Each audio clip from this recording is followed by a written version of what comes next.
Bismillahirrahmanirrahim. Students, today we are to start chapter 4, Jannah Science 8. It is about pollutants, their sources and their effects. They will be discussed.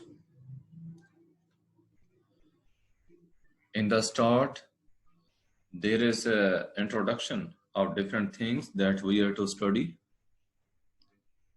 Different activities are there which cause pollution of the environment. Environment, what is environment? All the things around us, they are called our environment. And this environment is impure. It is not clear. Why is it impure?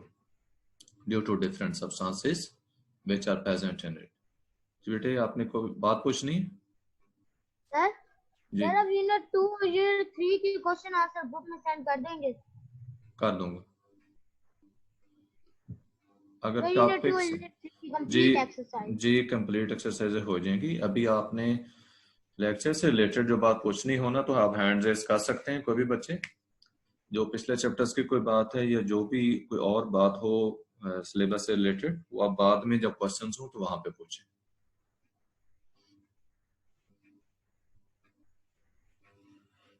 बेटे मैं आपको environment के बारे में बता रहा था कि एनवायरनमेंट हमारे आसपास की जो चीजें हैं इन सबको हम एनवायरनमेंट कहते हैं.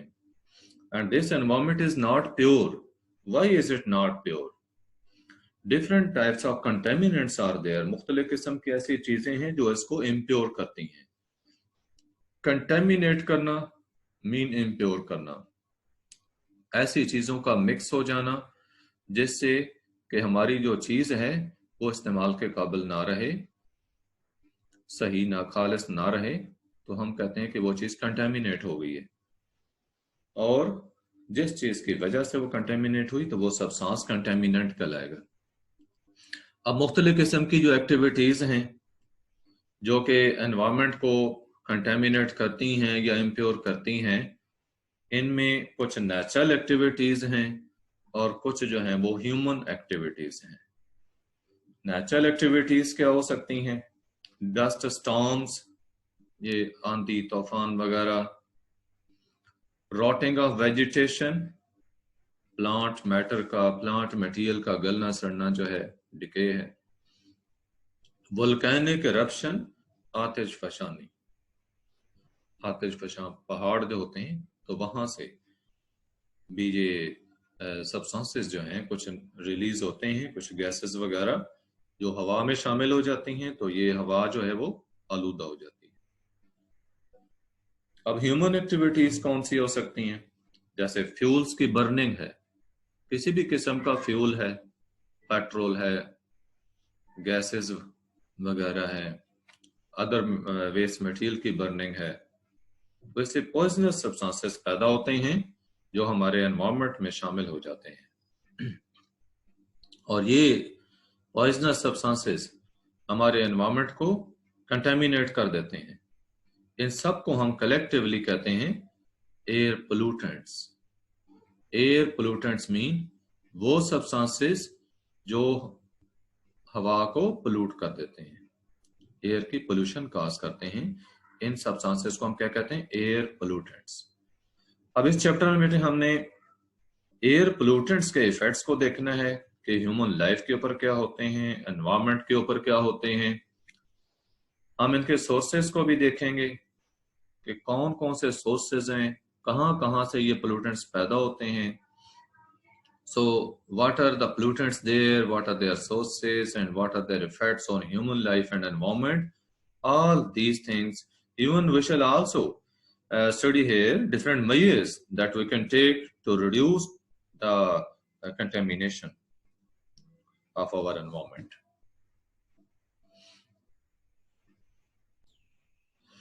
जी बेटे, मैंने आपको बताया कि हम कुछ ऐसे मेजर्स को भी देखेंगे जिनके जरिए हम एनवायरनमेंट में होने वाली इस पोल्यूशन को कंट्रोल कर सकते हैं. So first it is category of pollutants, causes of pollution.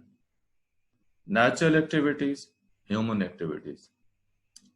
Natural activities में देखिए 10 टर्म्स मैंने आपको बताया, रॉटिंग ऑफ वेजिटेशन है, वोल्केनिक इरप्शन है। आगे ह्यूमन एक्टिविटीज में क्या है, उसमें बर्निंग फ्यूल्स की है, व्हीकल्स में हो, इंडस्ट्रीज में हो, पावर प्लांट्स हैं हमारे, न्यूक्लियर पावर प्लांट्स को देख लें जहां पे रेडिएशंस का प्रोसेस होता है, रेडियो एक्टिविटी का प्रोसेस है, और वहां पे इलेक्ट्रिसिटी प्रोड्यूस होती है, लेकिन रेडिएशंस कुछ पैदा होती हैं, वो हवा में शामिल हो जाती हैं, जैसे एयर की पोल्यूशन हो जाती है। Fumes from spray cans, spray different types के जो हम स्प्रे यूज करते हैं, they may be poisonous, they may be our household sprays. तो इनके अंदर कुछ ऐसे सब्सटेंसेस होते हैं जिन्हें क्लोरोफ्लोरोकार्बन्स कहा जाता है, प्रोपेलेंट्स के तौर पे ये यूज होते हैं, लेकिन जब हम ये स्प्रे यूज करते हैं तो वो सब्सटेंसेस हवा में शामिल हो जाते हैं और वो हवा में डिके नहीं होते, उनके ब्रेक डाउन नहीं होती, हवा में के अंदर वो आलूदगी काज करते हैं। उसके बाद मीथेन गैस का बताएं, फ्रॉम लैंडफिल्स। लैंडफिल्स क्या होते हैं, ये specially designed, specially structured places होती हैं जहां पे हम अपना जो वेस्ट मटेरियल होता है इसको डंप करते हैं। जितना भी वेस्ट होता है इसे हम लैंड फिल्स में डंप करते हैं। डंप करना मीन थ्रो कर देना, वहां पे स्टोर कर दिया जाता है, away from colonies they are structured. तो ये कॉजेस हैं पोल्यूशन की, नेचुरल और ह्यूमन एक्टिविटीज। अब हम एयर पोल्यूटेंट्स को देखते हैं, जिसका बेटे कोई क्वेश्चन हो वो साथ साथ पूछ भी सकते हैं, आप क्लियर करते रहे। एयर पोल्यूटेंट्स मीन वो सब्सटेंसेस जो हवा में शामिल हो जाएं तो हवा को आलूदा कर देते हैं, एयर को पोल्यूट कर देते हैं, वो हवा सांस लेने के काबिल नहीं रहती, यानी उसके अंदर सांस लेना मुश्किल हो जाता है। कार्बन मोनोऑक्साइड है इसमें, सल्फर डाइऑक्साइड है, नेक्स्ट जो है वो ऑक्साइड्स ऑफ नाइट्रोजन है, नाइट्रोजन के ऑक्साइड्स, नाइट्रोजन पर ऑक्साइड या nitrogen dioxide, nitric oxide and nitrous oxide, ये 3 किस्म के होते हैं। लेकिन बेटे याद रखें, ये देखें, ये नाइट्रिक ऑक्साइड आपको दिया है, इधर NO2 यानी नाइट्रोजन डाइऑक्साइड दिया है, एक नाइट्रस ऑक्साइड भी होता है N2O, आपकी बुक में ये 2 दिए थे।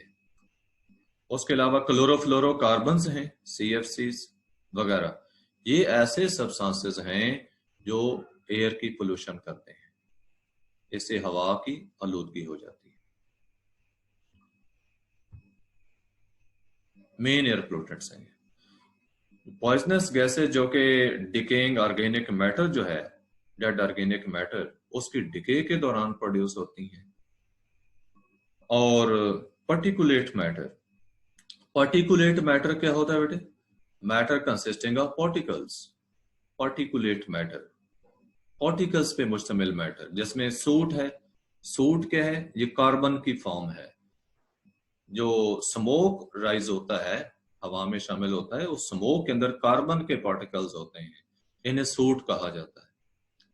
इसके अलावा डस्ट पार्टिकल्स जो मट्टी के ज़रात हैं, पोलन्स, पोलन्स क्या होते हैं, पाउडरी सब्सटेंसेस होते हैं, पाउडर की तरह के सब्सटेंसेस होते हैं जो male part of the flowers है उसमें प्रोड्यूस होते हैं, और उसके बाद ये हवा में शामिल हो जाते हैं एयर के जरिए। ये जो पोलन्स होते हैं, जिन्हें हम पोलन ग्रेन्स कहते हैं, ये फीमेल पार्ट जो फ्लावर का है, कार्पल, उस तक पहुंचते हैं, उसके स्टिग्मा पे पहुंचते हैं, उसके बाद तो इसको हम पोलिनेशन कहते हैं। लेकिन ये पोलन जब हवा के अंदर मौजूद हैं तो ये हवा को पोल्यूट करते हैं। पोलन ये they cause allergic reactions in persons. उसके बाद मेटालिक कंपाउंड्स मीन ऐसे कंपाउंड जिनके अंदर मेटल्स होती हैं, मसलन कंपाउंड्स ऑफ लेड को देख लें। पेट्रोल जब यूज होता है, गाड़ियों के अंदर जलता है, तो इस पेट्रोल के अंदर लेड के कंपाउंड्स होते हैं, ये लेड रिलीज हो जाता है हवा में, तो हवा जो है वो पोल्यूट हो जाती है। ये नीचे आप देखें डायग्राम के अंदर भी आपको मुख्तलिफ चीजें ये शो की हुई हैं। पर्सन को शो किया, तो पर्सन से क्या होगा, जो एरोसोल स्प्रे वगैरह इस्तेमाल होंगे, तो वहां से देखें ये CFC शो किए। उसके बाद वोल्केनिक eruption को शो किया जहां से सल्फर डाइऑक्साइड है प्रोड्यूस हो रही। अब गाड़ी से देखें उन्होंने कार्बन मोनोऑक्साइड को इंडिकेट किया। कार्बन मोनोऑक्साइड बेटे देखें ये इनकम्प्लीट कंबस्टन जब होती है ना फ्यूल की, ऑक्सीजन की कमी हो, तो उस वक्त बजाय कार्बन डाइऑक्साइड के फिर कार्बन मोनोऑक्साइड बनती है। इसके अलावा डिफरेंट इंडस्ट्रीज से देखें कार्बन मोनोऑक्साइड भी रिलीज होगी, नाइट्रोजन पर ऑक्साइड, नाइट्रिक ऑक्साइड वगैरह। और ये जो हमारा वेस्ट मैटर है जिसको हमने डंप किया होता है, उसकी अगर बर्निंग होती है तो वहां से भी कार्बन मोनोऑक्साइड रिलीज होती है। तो ये मुख्तलिफ किस्म के पोल्यूटेंट्स हैं जो क्या करते हैं, एयर को पोल्यूट कर देते हैं, दे कॉज एयर पोल्यूशन। अब हमने ये जो एयर पोल्यूटेंट्स देखे हैं, इनके सोर्सेज को देखते हैं कि what are sources of these air pollutants. पहला देखें कार्बन मोनोऑक्साइड जो एयर पोल्यूटेंट था, तो ये कब पैदा होता है, जब इनकम्प्लीट कंबस्टन होती है, कोल हो यानी कोयला वगैरह है, या कोई और फॉसिल फ्यूल है, नेचुरल गैस हो, पेट्रोल हो, ऑयल हो, तो इनके जलने से, लेकिन इनकी इनकम्प्लीट कंबस्टन, कंबस्टन होता है जलना ऑक्सीजन की प्रेजेंस में। इनकम्प्लीट कंबस्टन क्या होगी, जब ऑक्सीजन की कमी हो, ऑक्सीजन की कमी में इसका जो जलना होता है दैट इज इनकम्प्लीट कंबस्टन, और उसके दौरान फिर कार्बन डाइऑक्साइड की बजाय कार्बन मोनोऑक्साइड रिलीज होती है। वैसे कंबस्टन के दौरान कार्बन डाइऑक्साइड और वाटर वेपर्स प्रोड्यूस होते हैं और साथ एनर्जी प्रोड्यूस होती है। उसके बाद स्मोक है that is release from motor vehicles and industries, गाड़ियों से, इंडस्ट्रीज से जो स्मोक राइज होता है, ये मेन सोर्सेज हैं कार्बन मोनोऑक्साइड के। पहले बेटे हमने पोल्यूटेंट्स को देखा है कौन कौन से हैं, अब हम उनके सोर्सेज को देख रहे हैं, इफेक्ट्स को हम उसके बाद देखते हैं, तो तरतीब से ये चीजें डिस्कस हो रही हैं। दूसरा एयर पोल्यूटेंट सल्फर डाइऑक्साइड का बताया था। सल्फर डाइऑक्साइड जो है ये प्रोड्यूस कहां पे होता है, बाय बर्निंग ऑफ कोल और ऑयल इन फैक्ट्रीज। फैक्ट्रीज के अंदर कोल या ऑयल की बर्निंग से प्रोड्यूस होता है। स्मोक जो रिलीज होता है थर्मल पावर स्टेशन से, उसमें भी सल्फर डाइऑक्साइड होती है।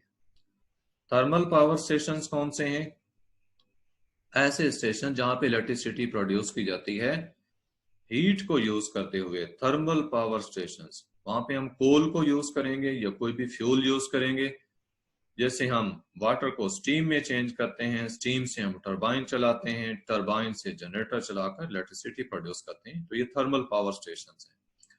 वहां भी चूंकि फ्यूल की बर्निंग होती है, तो जो स्मोक राइज होता है उसमें सल्फर डाइऑक्साइड होती है।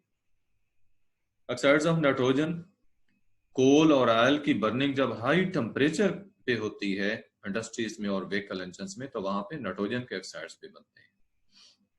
क्लोरोफ्लोरोकार्बन जो है ऐसे कंपाउंड्स हैं जिनमें क्लोरीन, फ्लोरीन और कार्बन के एटम्स होते हैं, और ये यूज कहां पे होते हैं, CFC यानी क्लोरोफ्लोरोकार्बन। ये एरोसोल स्प्रेस, एरोसोल स्प्रे क्या होते हैं, ये जो हम घरों में भी इस्तेमाल करते हैं, मुख्तलिफ किस्म के जो स्प्रे हैं, बेशक वो परफ्यूम वगैरह हो गया, बॉडी स्प्रेज हैं, या ये जो गाड़ियों को पेंट करने के लिए जो स्प्रे यूज होते हैं, मुख्तलिफ किस्म के पेंट्स जो हैं, ये सारे एरोसोल इसलिए कहते हैं कि कंप्रेस्ड फॉर्म में इसके अंदर जो है वो ये CFCs मौजूद होते हैं। क्लोरोफ्लोरोकार्बन जो हैं अंडर हाई प्रेशर होते हैं, जैसे हम उसका पुश बटन जो उसको प्रेस करते हैं, तो उसके रिजल्ट में ये होता है कि प्रेशर रिलीज होता है, प्रेशर कम होता है ऊपर से।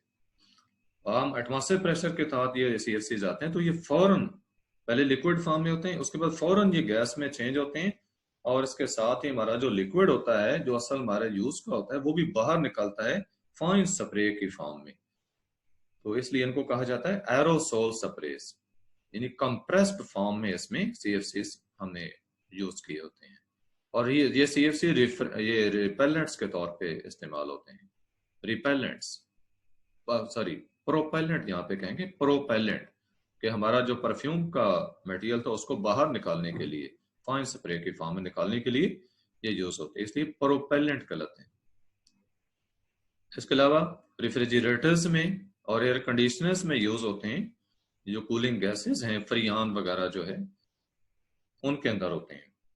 अब जब इनकी लीकेज हो जाती है ऐसे सब्सटेंसेस की, या जब हम स्प्रे वगैरह करते हैं उस दौरान ये रिलीज होते हैं तो ये हवा में शामिल हो जाते हैं और हवा को पोल्यूट कर देते हैं। अप्लायंसेस मुख्तलिफ किस्म की हमारी चीजें जो हैं, जैसे रेफ्रिजरेटर्स हैं, एयर कंडीशनिंग सिस्टम वगैरह, सारे अप्लायंसेस हैं। इसके अलावा ये फासिल फ्यूल्स, कोल, नेचुरल गैस, ऑयल, पेट्रोल वगैरह और एरोसोल जो हैं, ये कलेक्टिवली क्या सारे एयर पोल्यूटेंट्स कंसिडर होते हैं।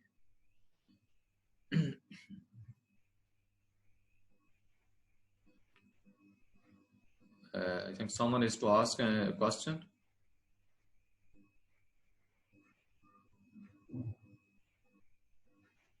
ये बेटे सर ये जो कार्बन मोनोऑक्साइड है और सल्फर डाइऑक्साइड है, इसको दोबारा समझा दें। कार्बन मोनोऑक्साइड और सल्फर डाइऑक्साइड। कार्बन मोनोऑक्साइड बेटे देखिए मैंने आपको बताया है कि ये उस वक्त प्रोड्यूस होती है जिस वक्त हवा में ऑक्सीजन की कमी हो। Incomplete combustion of coal and other fossil fuels. Combustion कहते हैं बर्निंग को, जलना किसी भी चीज का। अगर ये कंबस्टन इनकम्प्लीट हो, कब इनकम्प्लीट होगी? जब हवा में ऑक्सीजन की कमी हो। तो उस सूरत में क्या होता है? कार्बन मोनोऑक्साइड बनती है। बेटे आप खुद को म्यूट कर लें और जब आपका क्वेश्चन क्लियर हो जाए तो फिर हैंड्स जो है वो डाउन कर लेना। इनकम्प्लीट कंबस्टन जब होती है किसकी? कोल की या फॉसिल फ्यूल्स की। फॉसिल फ्यूल क्या है? देखिए ये नेचुरल गैस है, पेट्रोल, ऑयल वगैरह फॉसिल फ्यूल कहलाता है। और इसको हम फॉसिल फ्यूल क्यों कहते हैं? फॉसिल फ्यूल इसलिए कहते हैं कि जो एंशिएंट, ये ऑर्गेनिक थ्योरी है पेट्रोलियम की, कि मिलियन ईयर्स अगो जो प्लांट्स वगैरह ओशंस में पाए जाते थे वो डेड हुए, उनके ऊपर मट्टी की जो है वो लेयर्स आ गई और मट्टी का लेयर्स का प्रेशर और इंटीरियर ऑफ अर्थ का टेम्परेचर जो है इसकी वजह से वो जो मटेरियल था उनका वो पेट्रोल में, गैस वगैरह में चेंज हो गया, ऑयल में। ये ऑर्गेनिक थ्योरी कहलाती है। तो उनको कहते हैं फॉसिल्स, और जो फ्यूल है ये उनके नाम पे कहलाता है फॉसिल फ्यूल। तो इनकम्प्लीट कंबस्टन जब होगी फॉसिल फ्यूल की तो कार्बन मोनोऑक्साइड बनेगी। जो गाड़ियों में या इंडस्ट्रीज में स्मोक पैदा होता है, धुआं पैदा होता है, वहां भी लाजिमी बात है ये फ्यूल्स वगैरह की बर्निंग होती है, कंबस्टन होती है, तो वहां भी ये कार्बन मोनोऑक्साइड पैदा होती है। सल्फर डाइऑक्साइड का मैंने बताया कि जब कोल की बर्निंग होती है और ऑयल की फैक्ट्रीज में, तो वहां से सल्फर डाइऑक्साइड गैस प्रोड्यूस होती है। इवन के ये थर्मल पावर स्टेशंस जो हैं वहां भी, और वोल्केनिक इरप्शंस, आतिशफशानी के दौरान भी सल्फर डाइऑक्साइड गैस प्रोड्यूस होती है। जी बेटे आपका क्वेश्चन। जब फॉसिल फ्यूल्स इनकम्प्लीटली कंबशन होती है उनकी, तो सिर्फ कार्बन मोनोऑक्साइड बन जाती है। तो सर जब ये कंप्लीटली इनकी कंबशन होती है तब कोई और गैस बनती है, कोई और गैस बनती है, फिर कार्बन डाइऑक्साइड बनती है।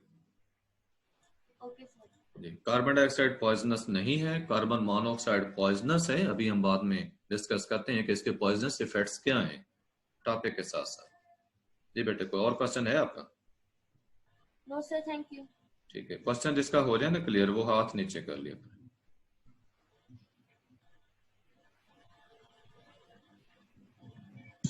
सर मैंने पूछना था, कहना था आपको कि जब आप यानी थोड़े ज्यादा टॉपिक्स पढ़ाते हैं ना, बाद में उनको थोड़ा रिवाइज करना थोड़ा मुश्किल होता है। ठीक है, क्या होना चाहिए? तो आप यानी सर आप थोड़ा थोड़ा कम करवाया करें, फिर उसको ना उसकी रिवीजन ही सही होती। ठीक है, कम कर देंगे। इसमें ये होता है ना कि आपको एक तो इसकी वीडियो मिल जाती है, और दूसरी बात यह है कि बार बार वो डिस्कस भी हो जाता है, आपको क्वेश्चन आंसर का सेशन भी मिलता है। एनी हाउ ज्यादा स्पीडी वर्क नहीं होगा। हाँ जी, आपका टॉपिक से रिलेटेड क्वेश्चन है तो पूछिए।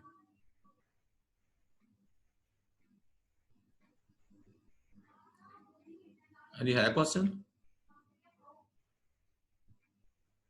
जी बेटे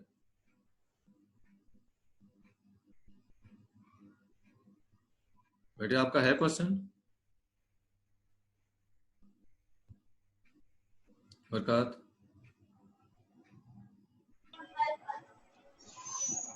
सर ये जो कार्बन मोनोऑक्साइड का आपने कहा था, ये नीचे जो पानी के नीचे जब पौधे होते थे उन पे जो मिट्टी का प्रेशर आया जिससे वो ये पेट्रोल वगैरह बने थे। जी जी। तो इतना ज्यादा पेट्रोल ये सारा जो है ये तब भी बना था सारा या अभी बनता आ रहा है साथ साथ? नो बेटे, इसमें बेटे जो ऑर्गेनिक थ्योरी एवोल्यूशन की है ना, जैसे साइंटिफिक अप्रोच है, मैं वो बता रहा हूँ, वो ये है। वैसे तो देखें ये जितने भी सोर्सेज हैं ये अल्लाह ताला के पैदा करदा है। साइंस की जितनी इन्वेस्टिगेशन है, जहां तक अप्रोच है, उस के मुताबिक मैं आपको बता रहा हूं कि ये समझा जाता है कि मिलियन ईयर्स एगो ये प्रोसेस, इसके ऊपर मिलियन ईयर्स लगे, इस फ्यूल के बनने पे कई साल लगे, लाखों साल लगे। और बना कैसे, यही समझा जाता है कि जो पहले जानवर और पौधे जितने थे मतलब समुद्रों में, तो उनके ऊपर मिट्टी की तहें आ गई और वो नीचे मर गए, और तहों का प्रेशर आया और अंटीरियर ऑफ अर्थ का टेम्परेचर भी था, और फिर जो है वो मटेरियल आस्ता आस्ता उनका क्या हो गया, फ्यूल में कन्वर्ट हो गया। तब सर इतने ज्यादा पौधे होते थे, जितना ज्यादा पेट्रोल बन गया इतना ज्यादा ऑयल बन गया। जी बेटे, डिफरेंट रिजर्वायर्स पानी के जो थे, जहां जहां थे, तो वहां की बात है। आप देखते हैं कि ये आपको मुख्तलिफ जगहों पे मिलते हैं सोर्सेज, किसी एक जगह नहीं होते।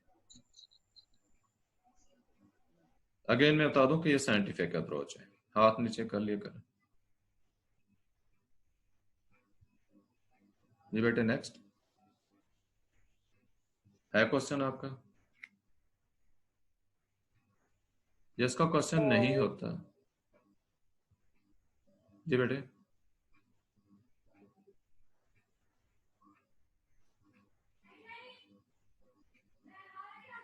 Okay, we move next.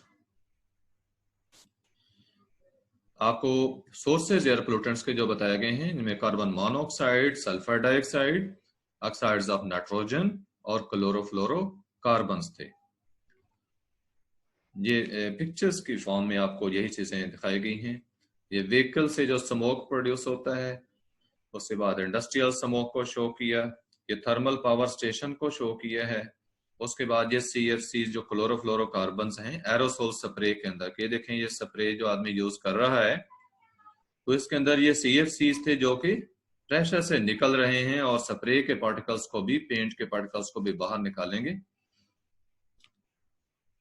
Next natural sources के हैं एयर पोल्यूटेंट्स के, उनको शो किया गया है, जिसमें ये रॉटिंग वेजिटेशन की है, ऑर्गेनिक मटेरियल जो है, प्लांट्स जो हैं, प्लांट मटेरियल, उसका जो गलना सड़ना है, ये रॉटिंग वेजिटेशन कहलाती है।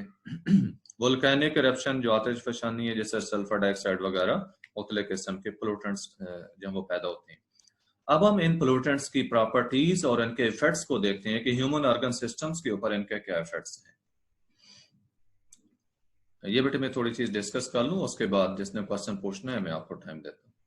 कार्बन मोनोऑक्साइड ये कलरलेस है, यानी इसका कोई कलर नहीं होता, और ऑर्डरलेस है, यानी इसकी स्मेल भी नहीं है। ऑर्डरलेस मीन इसकी स्मेल नहीं है। पॉइजनस गैस, ये जहरीली गैस है। इसकी 3 कैरेक्टरिस्टिक्स आपको बताएं, colourless, odourless, poisonous. Colourless mean इस बेरंग है, ऑर्डरलेस बेबू है, इसकी स्मेल नहीं होती, पॉइजनस जहरीली है। ये तो इसकी कैरेक्टरिस्टिक्स प्रॉपर्टीज हो गई। अब इसके इफेक्ट्स क्या हैं? ये अफेक्ट करती है ह्यूमन ऑर्गन सिस्टम्स को बैडली। कैसे? ये हेडेक कॉज करती है, ब्रेन डैमेज करती है, रेस्पिरेटरी प्रॉब्लम्स कॉज करती है।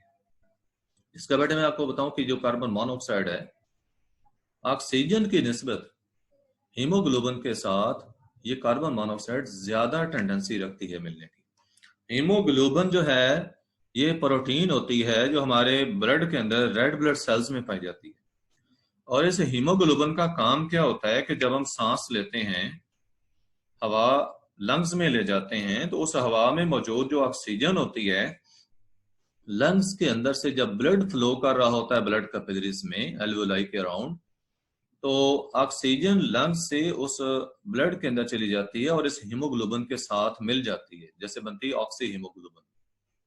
और जब ब्लड लंग्स से होता हुआ बॉडी सेल्स में जाता है तो ऑक्सीजन भी बॉडी सेल्स तक पहुंच जाती है।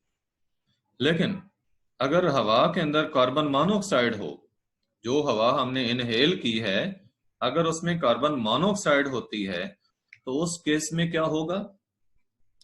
उस केस में ऑक्सीजन बेशक मौजूद होगी, लेकिन उसके बावजूद कार्बन मोनोऑक्साइड प्रेफरेंशियली कंबाइन होगी विद हीमोग्लोबिन। ये हीमोग्लोबिन की टेंडेंसी है कि ये कार्बन मोनोऑक्साइड जो है उसके साथ प्रेफरेंशियली कंबाइन होती है, केमिकल इफेक्ट है ये, नेचर। तो जब हीमोग्लोबिन के साथ कार्बन मोनोऑक्साइड मिल जाएगी तो ऑक्सीजन कैरिंग कैपेसिटी जो ब्लड की है वो रिड्यूस हो जाती है। ये इसका मेजर इफेक्ट है, जैसे हेडेक होगा, ब्रेन प्रॉब्लम्स वगैरह खास होंगे। नेक्स्ट है सल्फर डाइऑक्साइड। ये भी कलरलेस गैस है, इरिटेटिंग स्मेल। इरिटेटिंग स्मेल क्या है? डिसएग्रीएबल स्मेल, अनाइंग स्मेल, जो अच्छी ना लगे, बुरी लगे। ये डिजॉल्व हो जाती है रेन वाटर में। जब बारिश होती है तो हवा में ये गैस होती है, ये बारिश के पानी में हल हो जाती है और एसिड रेन काज करती है। एसिड रेन क्या होती है? वो बारिश जिसमें एसिडिक सब्सटेंसेस जो हैं, डिफरेंट एसिड जो हैं वो डिजॉल्व होते हैं, हवा में ये प्रोड्यूस होते हैं, जैसे सल्फर डाइऑक्साइड से प्रोड्यूस हुए। एक्सपोजर टू सल्फर डाइऑक्साइड देखें, इससे क्या होता है? Exposure two sulphur dioxide mean कि हवा के अंदर ये मौजूद है और ऐसी हवा के अंदर आप सांस लेते हैं, you are expose to that air. ऐसी हवा के अंदर आप मौजूद हैं, वहां पे सांस लेते हैं, तो इससे क्या होगा? ब्रीदिंग डिफिकल्टीज होती हैं, निमोनिया, लंग कैंसर वगैरह, ये प्रॉब्लम्स हैं जो कि काज हो सकते हैं। तो सल्फर डाइऑक्साइड के भी बेटे आपने ये कैरेक्टरिस्टिक्स को देखा, उसके बाद इसके इफेक्ट्स को देखा। उसके बाद oxides of nitrogen, they are all toxic gases. ये कौन कौन से हैं? नाइट्रिक ऑक्साइड है, नाइट्रोजन डाइऑक्साइड है, NO2 और NO nitric oxide. Nitric oxide NO होता है, नाइट्रोजन डाइऑक्साइड NO2 होता है और नाइट्रस ऑक्साइड N2O होता है। ये डिजॉल्व हो जाते हैं रेन वाटर में और ये भी एसिड रेन काज करते हैं। इनके सीवियर इफेक्ट्स होते हैं लंग्स के ऊपर और ये लंग्स को डैमेज कर देते हैं। लंग्स के ऊपर क्यों इफेक्ट्स होते हैं? क्योंकि जो हवा हमने इनहेल करनी होती है तो वो डायरेक्ट लंग्स में जानी होती है। जी बेटे, टॉपिक से रिलेटेड क्वेश्चन पूछते जाना है। हाँ, वो यूएसबी देखते हैं ना, जी बेटे, क्वेश्चन पूछ सकते हैं।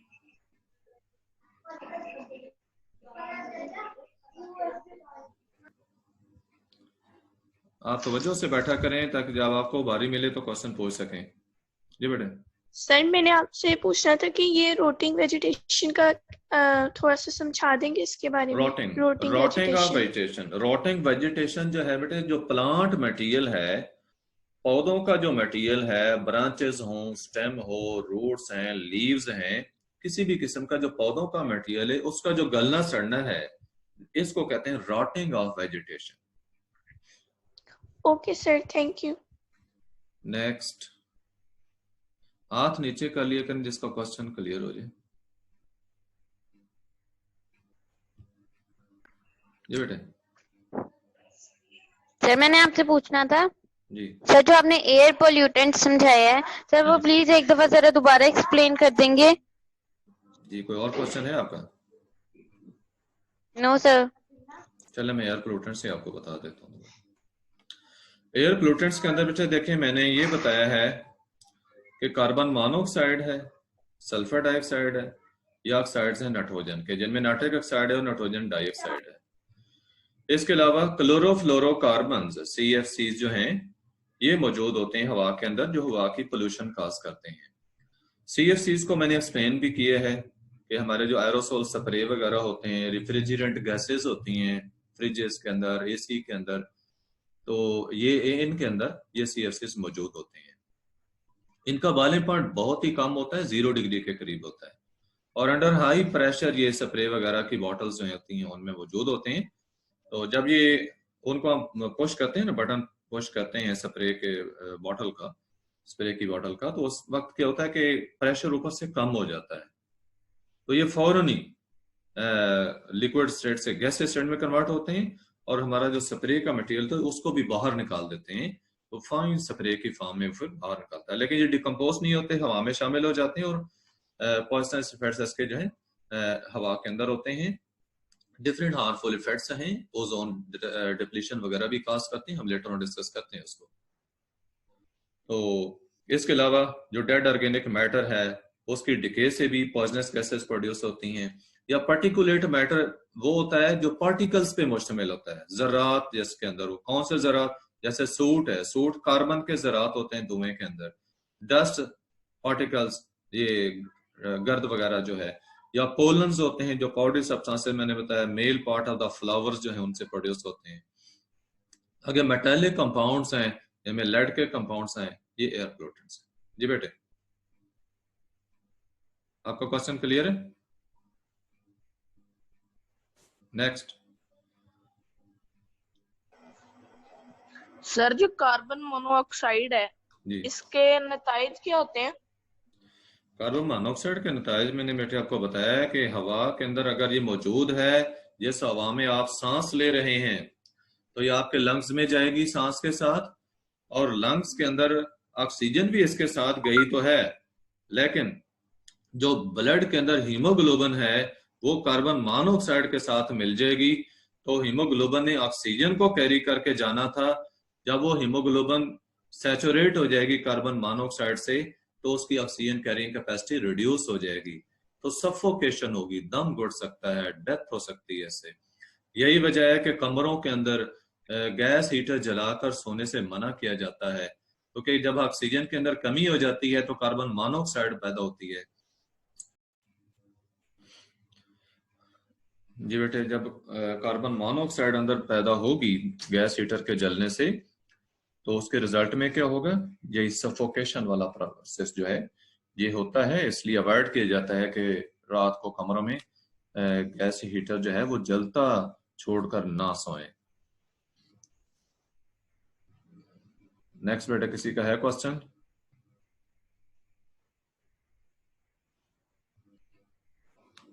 हम नेक्स्ट टॉपिक पे आते हैं। ये सल्फर डाइऑक्साइड के इफेक्ट्स कुछ जो है वो यहाँ शो किए गए हैं, जिनमें आप देखें कि सल्फर डाइऑक्साइड जो है ये सीवियर रेस्पिरेटरी प्रॉब्लम्स काज करती है, जिसमें एज़मा है, एज़मा दमा जिसे कहते हैं उर्दू में, ये रेस्पिरेटरी डिसऑर्डर होता है। क्रोनिक ब्रोंकाइटिस, क्रोनिक ब्रोंकाइटिस के दायमी तौर पर ये सोजिश होती है इसकी लंग्स की जो नालियां हैं इनमें। ब्रोंकाइटिस, ब्रोंकाई में डिग्रेडेड लंग फंक्शन, लंग्स का जो फंक्शन है फेल है, कारकर्दगी जो है ये डिस्टर्ब होती है। रेस्पिरेटरी फेलियर, सांस लेना जो है इसमें प्रॉब्लम आती है। Cardiovascular diseases, cardiovascular mean diseases mean those diseases which are related with heart and blood vessels, heart और blood vessels से related जो diseases हैं। कैंसर है, तो ये फैट्स हैं जो कि सल्फर डाइऑक्साइड की वजह से होंगे if it is inhaled, अगर हम इनहेल करेंगे तो। इसके अलावा सल्फर डाइऑक्साइड जो है ये क्लोरोफिल जो प्लांट्स के अंदर होता है, प्लांट्स का जो ग्रीन कलर है वो क्लोरोफिल की वजह से होता है। तो ये उस क्लोरोफिल कहाँ पे होता है? क्लोरोप्लास्ट के अंदर। तो ये क्लोरोप्लास्ट को डिस्ट्रॉय कर देती है, और क्लोरोप्लास्ट जब डिस्ट्रॉय हो जाए, पौधे फोटोसिंथेसिस नहीं कर सकते और पौधों की जो ग्रोथ है वो अफेक्ट होती है। ये सल्फर डाइऑक्साइड से रिलेटेड आपको बताया गया। नेक्स्ट हम देखते हैं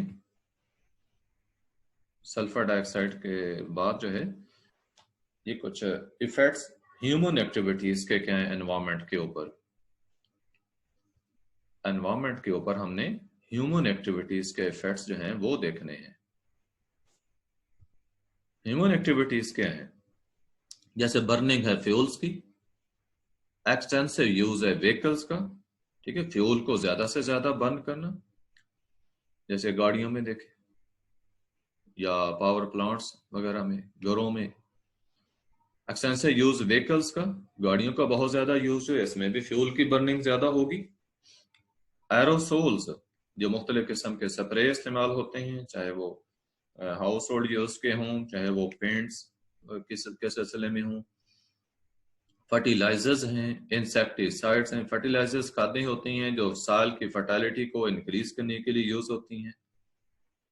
इंसेक्टिसाइड्स वो केमिकल्स होते हैं जो इंसेक्ट्स को खत्म करने के लिए, किल करने के लिए यूज होते हैं।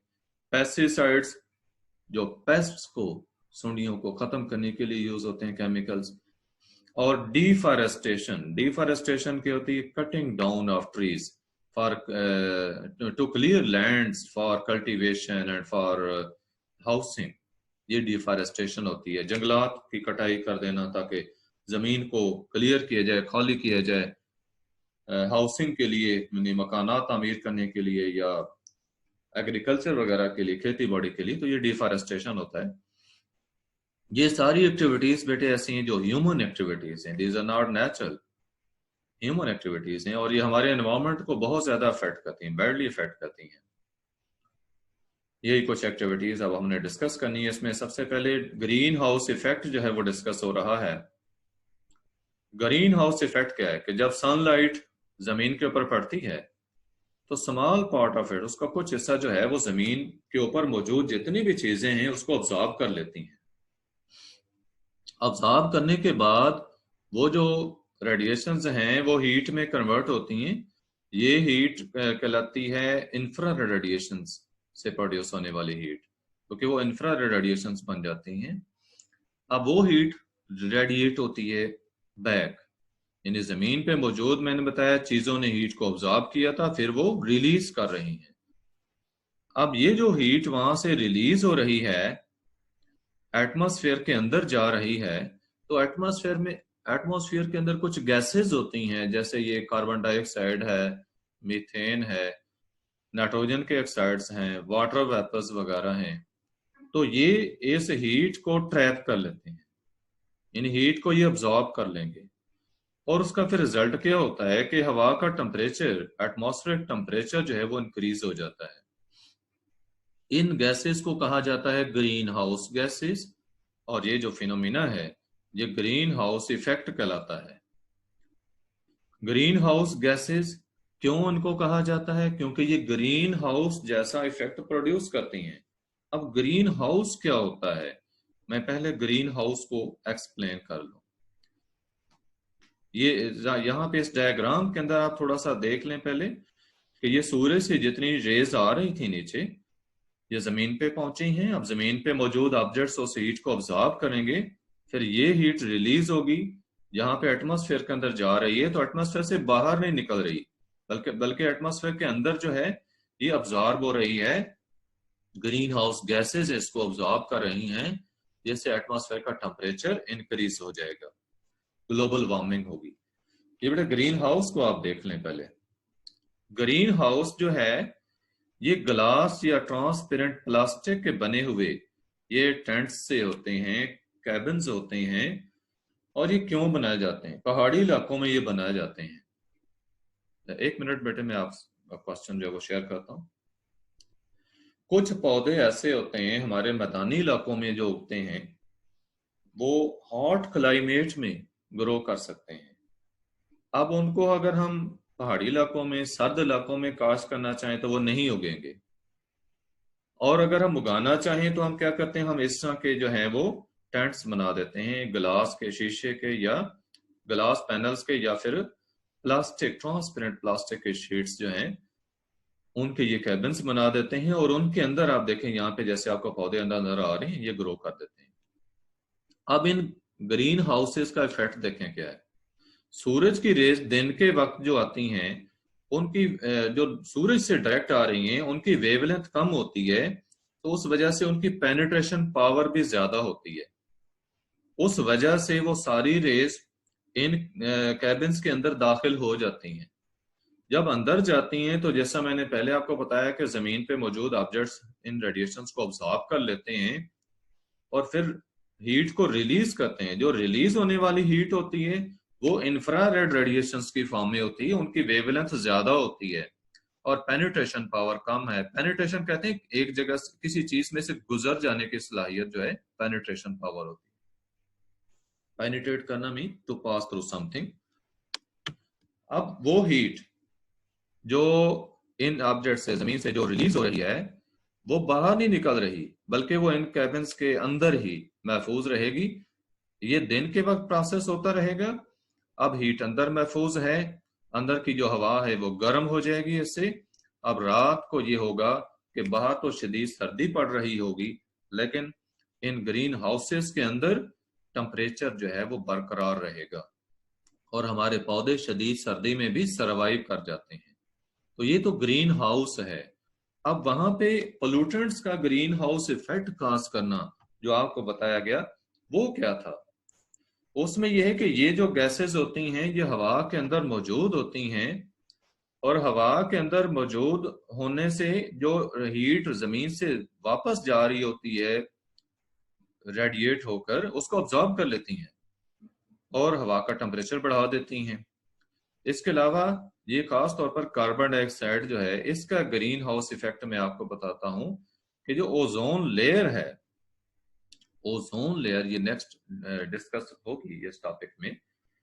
ओजोन जो है जो कि अपर एटमॉस्फेयर में पाई जाती है ये अल्ट्रावायलेट रेडिएशंस को स्टॉप करती है। तो अभी मैं आपको पहले ग्रीन हाउस इफेक्ट का बता दूं जो कार्बन डाइऑक्साइड का वो क्या है। ओजोन की जो लेयर है ये तकरीबन इसकी 10 किलोमीटर थिकनेस होती है और जमीन से इसकी हाइट कितनी है 20 से 30 किलोमीटर। एटमॉस्फेयर की बेटे 4 लेयर्स हैं, ट्रोपोस्फियर, स्ट्रेटोस्फियर, मीजोस्फियर और थर्मोस्फियर। जो जमीन के साथ इन कांटेक्ट लेयर है ये ट्रोपोस्फियर है जिसमें हम रहते हैं और इससे ऊपर वाली स्ट्रेटोस्फियर है जो 12 किलोमीटर से लेकर 50 किलोमीटर तक एक्सटेंड करती है। जमीन की सरफेस से 12 किलोमीटर तक ट्रोपोस्फियर है, 12 से ऊपर 50 किलोमीटर तक जो है वो स्ट्रेटोस्फियर है और उसके बाद 50 से 80 किलोमीटर तक आगे मीजोस्फियर आती है और फिर 80 से तकरीबन 700 किलोमीटर तक ऊपर जो है थर्मोस्फियर आती है। तो स्ट्रेटोस्फियर के अंदर 20 से 30 किलोमीटर की हाइट पे ये ओजोन लेयर होती है। तो कार्बन डाइऑक्साइड ज्यादा से ज्यादा जो प्रोड्यूस हो रही है तो इस ओजोन की तह के नीचे, ओजोन लेयर के नीचे कार्बन डाइऑक्साइड की लेयर जो है उसकी थिकनेस बढ़ती जा रही है। अब वो कार्बन डाइऑक्साइड बिल्कुल वही काम करती है जो ये ग्रीन हाउसेस करते हैं कि सूरज की रेज उसमें से गुजर जाती हैं नीचे जमीन पर तो आ जाती हैं, लेकिन जमीन से जब रिफ्लेक्ट होकर वापस जा रही होती हैं तो चूंकि वो इंफ्रारेड होती हैं वो कार्बन डाइऑक्साइड की लेयर से बाहर नहीं निकल सकती, जैसा कि यहाँ पे ये रेज इन ग्लास केसेस से बाहर नहीं निकल सकती और अंदर का टेम्परेचर जो है वो बरकरार रहता है रात को। तो कार्बन डाइऑक्साइड की वजह से सेम ग्रीन हाउस इफेक्ट काज होता है और एटमॉस्फेयर टेम्परेचर इंक्रीज हो जाता है। जी बेटे अब आप क्वेश्चन जिसका है वो पूछ सकते हैं। जी बेटे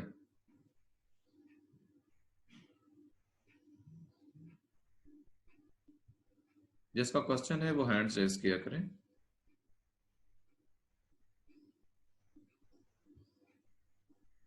जी बेटे नेक्स्ट। जी कितना पढ़ना है? जी बेटे आप थक गए? नहीं यार सर, पार्टिसिपेंट्स वैसे कम थे जब ज्वाइन किया था ना, 12 पार्टिसिपेंट देखिए बेटे मैंने वेट भी किया है और उसके बाद ये कि उनको पता है कि हमने वीडियो भी देख लेनी बाद में, लेकिन आप कोशिश किया करें यहाँ पे ज्वाइन करने की ताकि आप क्वेश्चंस कर सकें। आपका क्वेश्चन है तो आप पूछ सकते हैं।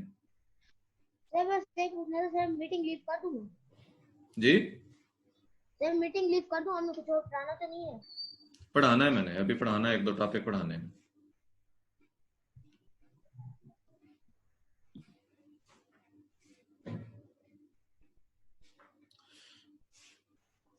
ये बेटे ग्रीन हाउस के बाद आपको मैंने ओजोन लेयर की बात की थी।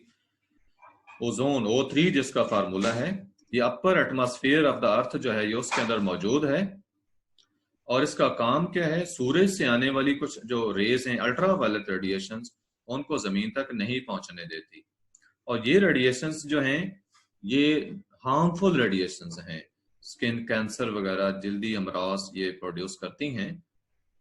तो जमीन को ये महफूज रखती हैं, जमीन पे मौजूद जो लाइफ है उसको महफूज रखती है ये लेयर जब वो रेडिएशंस को स्टॉप कर देती है। उसके बाद जो क्लोरोफ्लोरोकार्बन्स हैं तो उनका क्या रोल है, CFC जिनको मैंने पहले भी डिस्कस किया, इनके सोर्सेस को जो एयर कंडीशनर से, रेफ्रिजरेटर से, स्प्रे कैन्स वगैरह से प्रोड्यूस होते हैं। ये हवा में एंटर हो जाते हैं लीकेज के दौरान और ओजोन की लेयर तक पहुंचते हैं, ओजोन के साथ रिएक्शन करते हैं और उसको डिकम्पोज कर देते हैं, ओजोन लेयर को डिस्ट्रॉय कर देते हैं। इसे हम कहते हैं डिप्लीशन ऑफ ओजोन लेयर। अब ये जो ओजोन लेयर थिन हो जाती है या जहां पे होल प्रोड्यूस हो जाते हैं, वहां से अल्ट्रा वायलेट रेडिएशन सूरज की जो है वो नीचे आना शुरू हो जाती है and they are harmful for living organisms. Skin cancer वगैरह जैसे आई प्रॉब्लम्स ये काज होते हैं।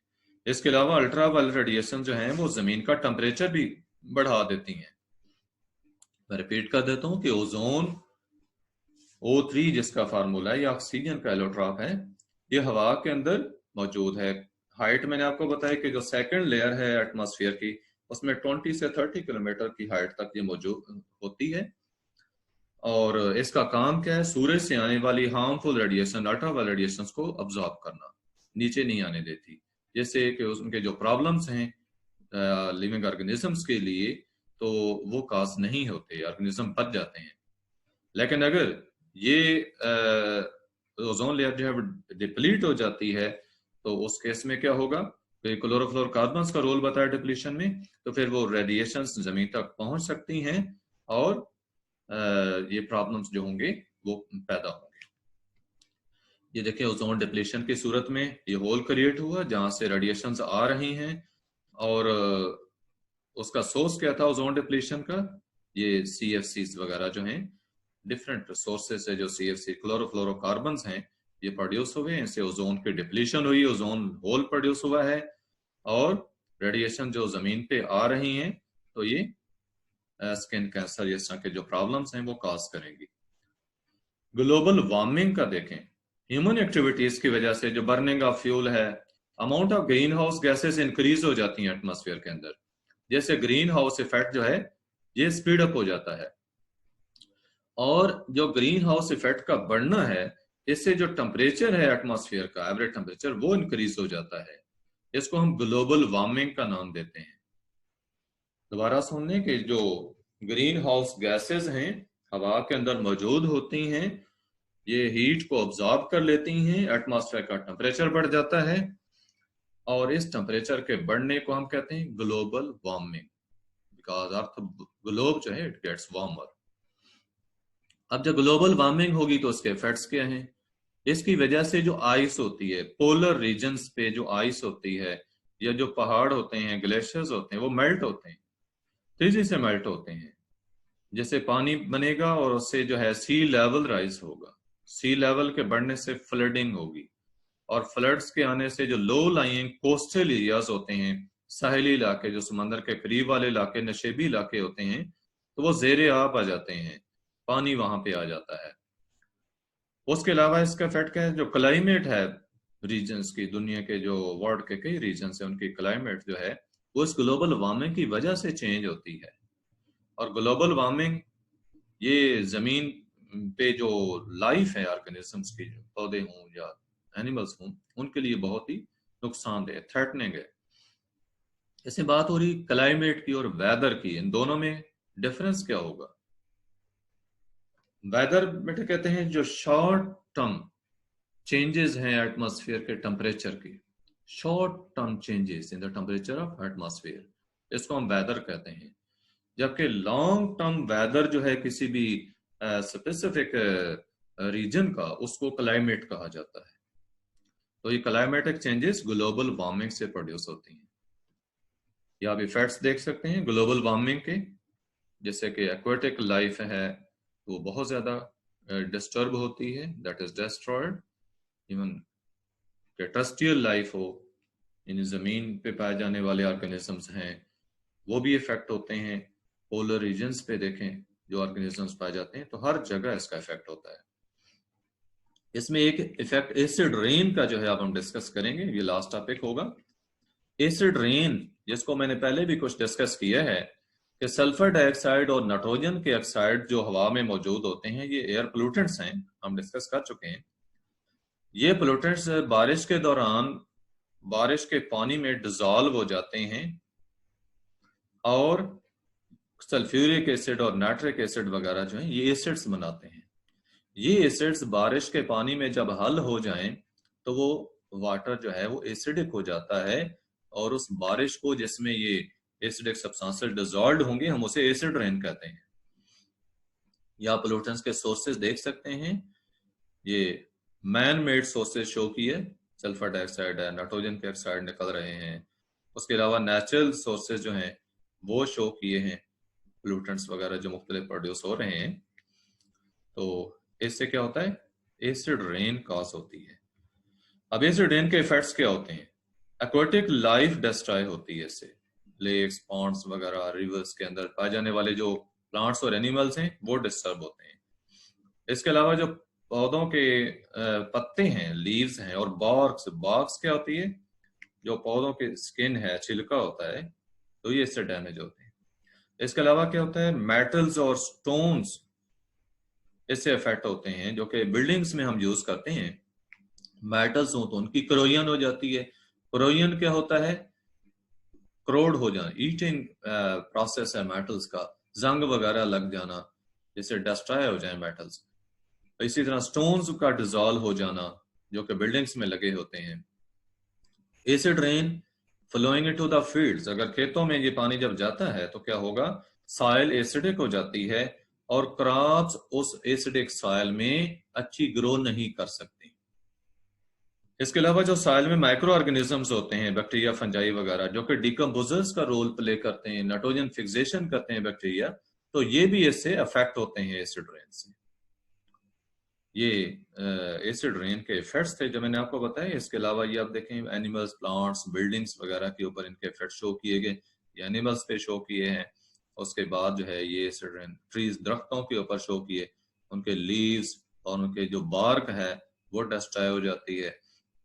ये स्टोन्स देखें, स्टोन्स की इरोजन हो जाती है।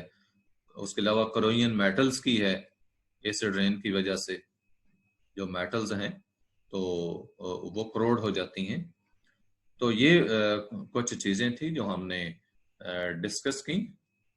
अगर आपका किसी का क्वेश्चन है तो आप पूछ सकते हैं।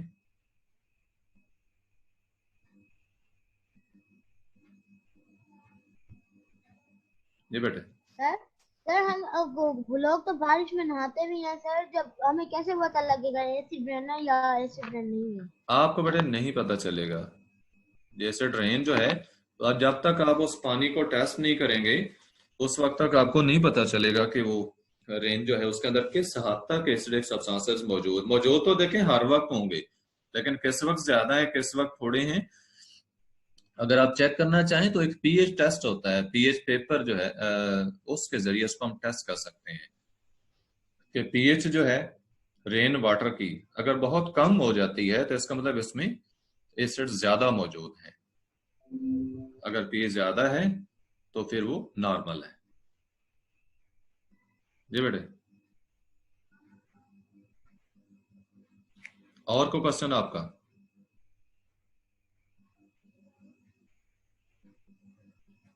Any other student?